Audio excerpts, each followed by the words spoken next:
Hello, kumusta? Akong panimbaya da kaniyong tanan. Ana kanunay kamo sa may panglawas. So nini mga tagnaa, dako tagkalipay, pasalamat sa tumay nga Dios nga siya nagatag kanato o kalig-on sa tong panglawas nga siya nagapanalangin labi na sa atong matag adlaw-adlaw nga buluhaton. So nini nga mga tagnaa, lain na sa nga mensahe nga akong ipadayag diya kaninyo pinasikad sa balaang kasulatan. Ang tema nga akong pakadalhon kini bahin sa daang tao. So unsa man ning daang tao? Unsa man ang mga kinaiya sa daang tao? Sa wala pa mabag-o ang tao. So diri ato makita sa balaang kasulatan, diri sa Galacia 5, muni siya ang mga kagawian sa daang tao. Sumala pa sa Galacia 5 bersikulo 20. Muni siya ang mga binuhatan sa daang tao. Pagsimba sa mga Diyos-Diyos, lumay, mga pagdinumtanay, mga pag-away, mga pangabugho, mga kaligot-got, mga pagpundok-pundok, mga pagkabahin-bahin, mga pagbula gikan sa matuod nga pagtuo. So muna siya ang mga kinaiya sa daang tao. Mga kasina, mga paghubog-hubog, mga pagpatay sa isig katawo, mga kaulit ug mga butang nga maingon-ingon niini nga gipasidaan ko kaninyo, ingon nga gipasidaan ko kamo pag-usab nga kadto sila nga nagabuhat sa maong mga butang dili makapanunod sa gingarian sa Dios.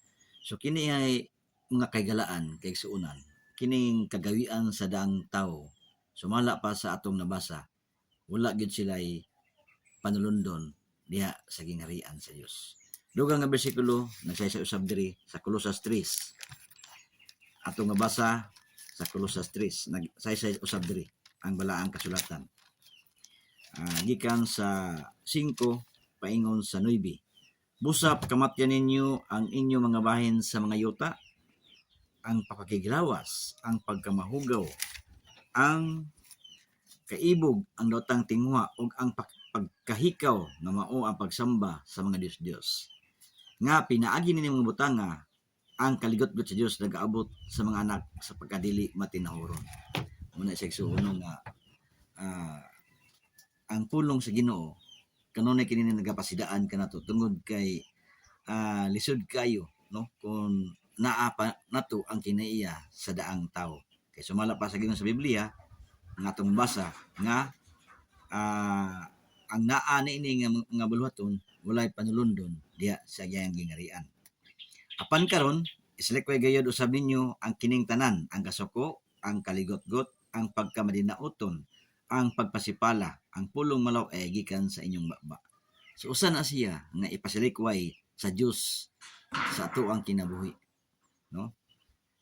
Kay kini siya nga mga butanga kung anaa pa kini sa usa ka tawo, wala gyud siya pinulundon diha sa gingarian sa Dios.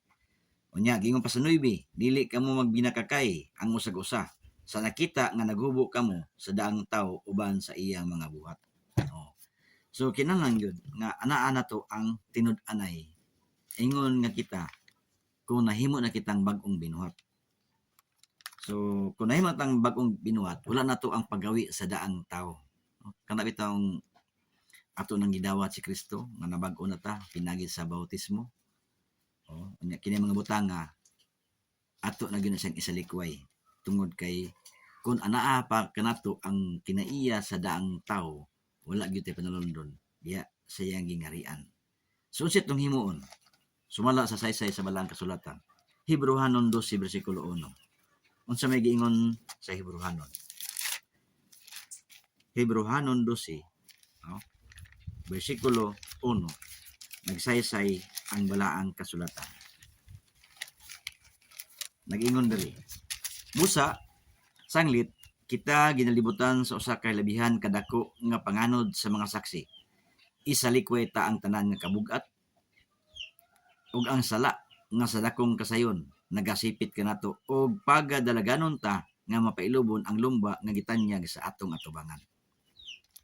Muna siya nga kinahanglan nga atong isalikway ang sala. Gingon diri, isalikway ta ang sala nga mao'y nagasipit kanato. mo nagiingon diri sa balaang kasulatan.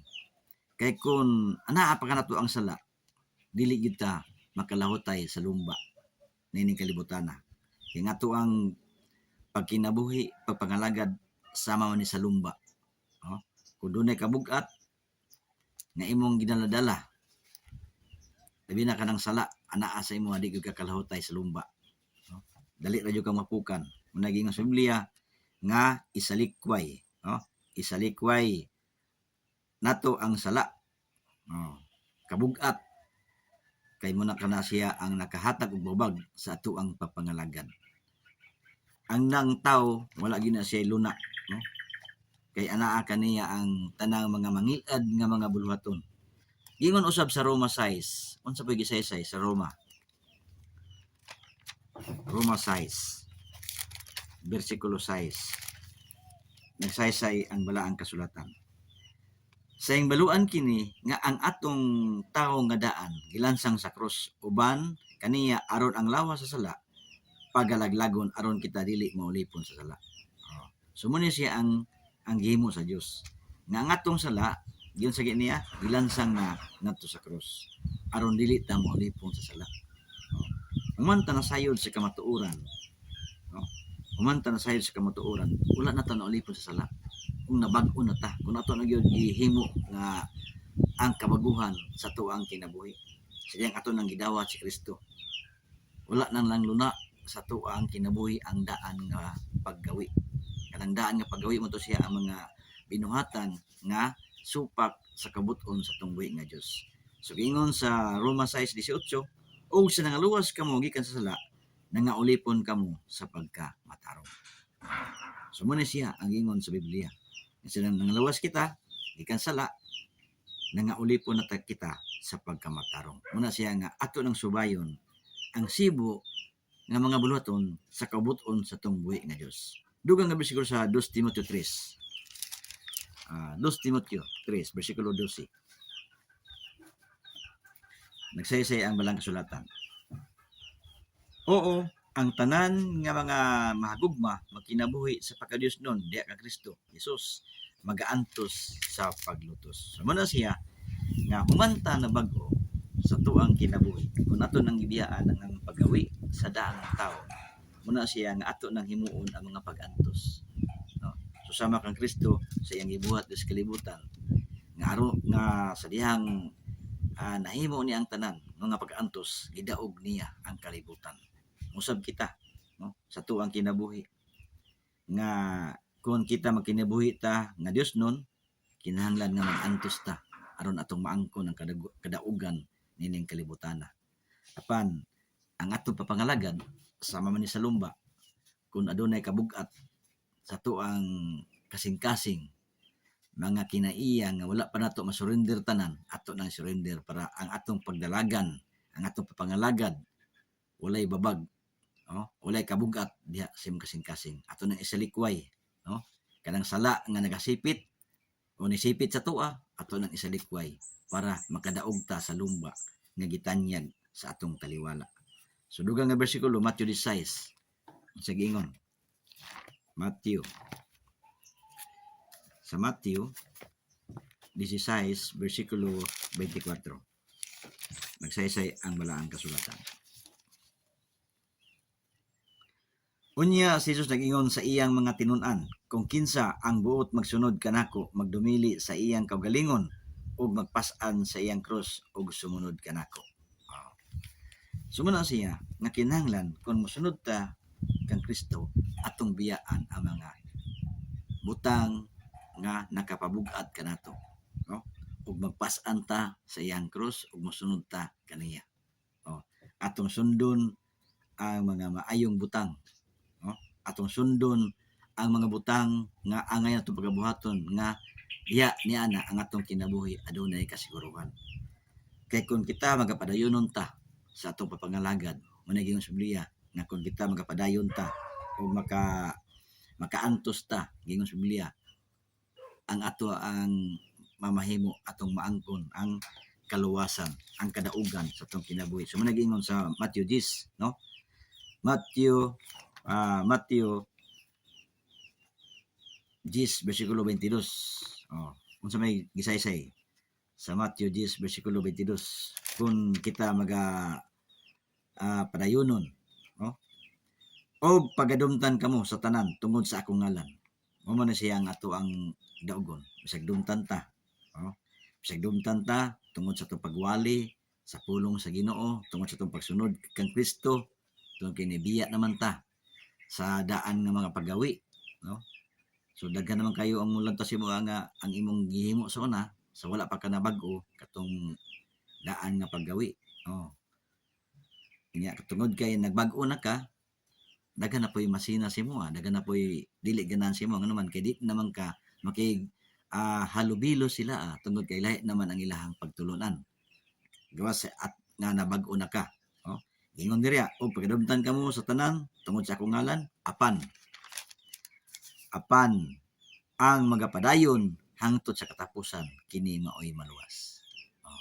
Bisag dumtan ta tungod sa pagwali, pagsangyo sa pulong sa Ginoo, kay kon kita magapadayon ta hangtod sa katapusan unsa gyud sa Biblia, kini siya maoy maluwas.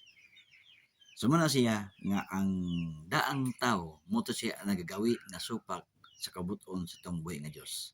Katong nagasimba sa Dios, mga kaulag, pagkabahin-bahin, kasuko, pagdumot, moto siya ang kinaiya sa daang tao. Apan siya nabag-o na ta, ato nang gisilikway ang sala nga mo'y nagasipit kanato, bisag dumta na ta, tungod kini sunod ta sa kabutot sa tumboy nga Dios, apan dili nato na siya atong dag-una, kay kung kita magapadayon ta ang Dios Biblia, kini siya maoy maluwas. Sumala pa sa bugna 2 bersikulo 10 unsa may gisaysay sa Biblia.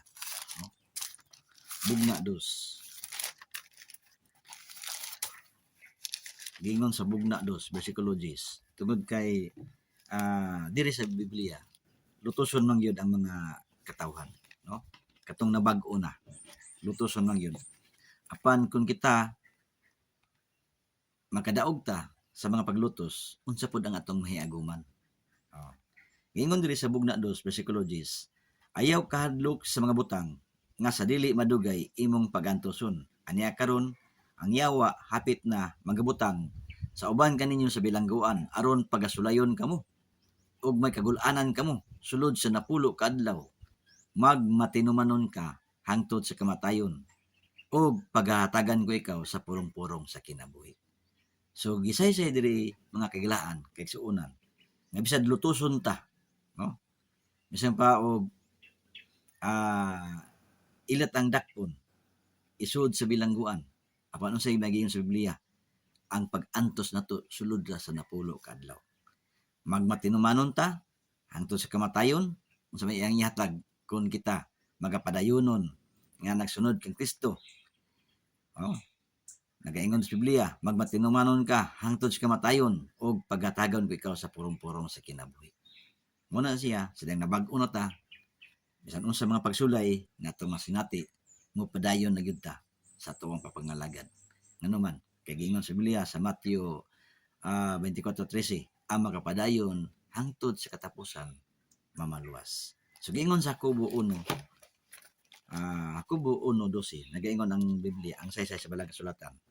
Jacobo 1:12, bulahan ang tao nga nagaantos sa mapilubon gayud sa mga pagtintal, kaysa human siya masulay pagadawato niya ang purong-purong sa kinabuhi nga gisaad sa Ginoo kanila nga mga nahagugma kaniya. Perting ninduta ang hatag sa Dios. Purong-purong sa kinabuhi. Muna siya karon sa atuang pagkinabuhi ng kalibutan na, dili lalim ang nabag-o tungod kay daghan kay mga pagsulay nga atong nasinati. Mga buhat nga iya sa kalibutan, buot nga dag-on ka. Apan kung kita magapadayonon, pinaagi sa tabang sa Ginoo, dili ta mapildi sa mga buhat nga iya sa kalibutan. Kay ang saad sa Ginoo, humanta masulay, humanta makaantos atong madawat ang purong-purong sa kinabuhi. Basta ang kinaiya nga daan, ang paggawi sa daan nga tao, ato na sing isalikway aron atong maangkon ang purong-purong sa kinabuhi.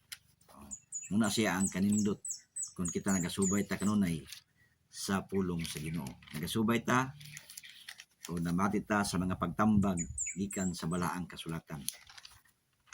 Ang atua nga mopadayonon ta sa pagkinabuhi ning kalibutana nga uyon sa kabuton sa atong buhi nga Dios. Usa ang tambag nga giingon diri, kinahanglan managtukaw ug managampo kamo, no? Aron dili kamo masulod sa panulay, ang espiritu sa pagkamatud andam apan ang lawas maluya. So usa na to nga himuon, kinahanglan nga managtukaw ta, no?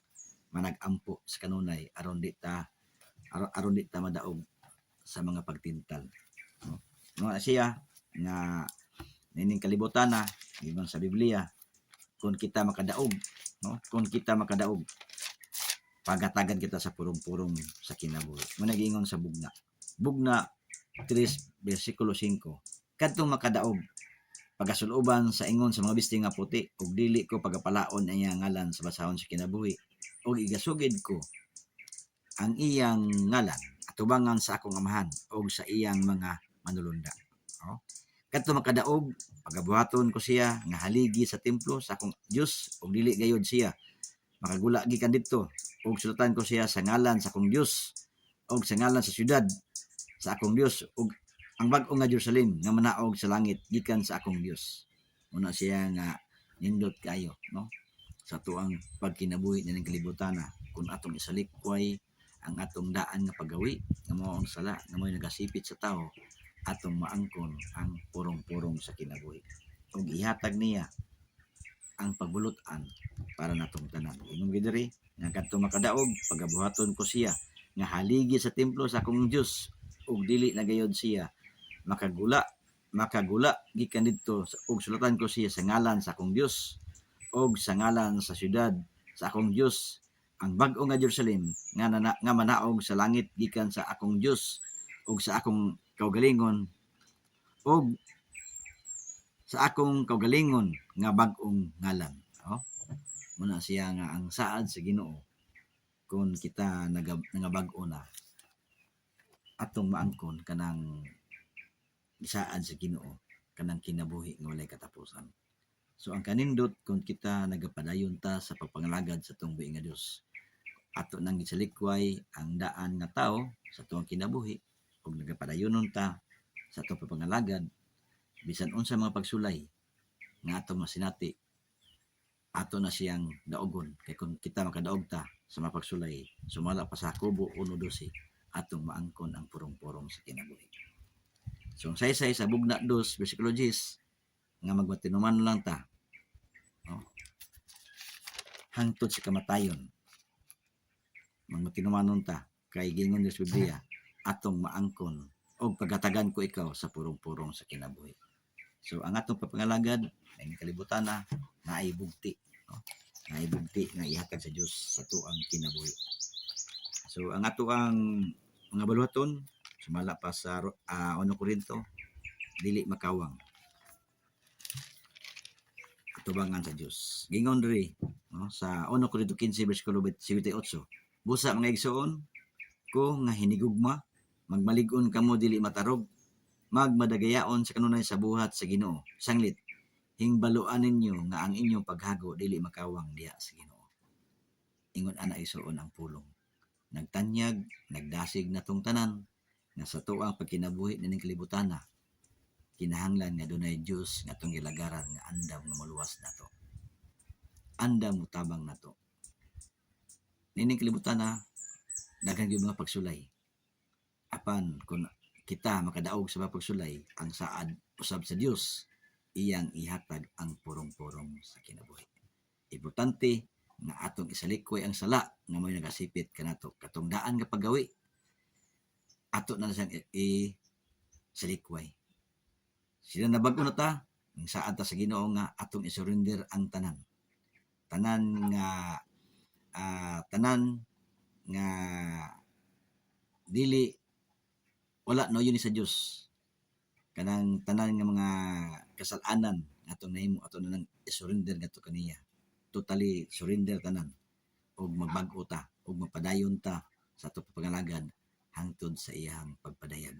So nining mga takda, hinaot ko nga sa mubo na to nga pagtuon atong makuhaan o pagtulunan kung unsa di ay kining kinaiya sa daang tao. Ang kinaiya sa daang tao moto siya ang mga kinaiya nga wala nangay sa atong buhi nga Dios. So human ta na bag-o, atong ipadayon ang bag-o nga paggawi nga subay sa kabut-on sa atong buhi nga Dios. Kay ang Dios andam motabang kanato ug andam siya nga mohatag sa iyang saad kanato nga mao ang kinabuhi nga walay katapusan. Kanang purong-purong yang gitagana para na niadtong nagmatinumanon nga nangalagad hangtod sa kamatayon. May ngapon kanatong tanan, hinaot ko nga ang mga pulong sa kamatuoran aton natun-an nakuhaan ninyo og mga pagtulunan. God bless. Salamat sa inyong paglantaw. Ang Diyos magapadalangin kanatong tanan. O hinaot ko nga mag-subscribe mo, mag-like and share. God bless.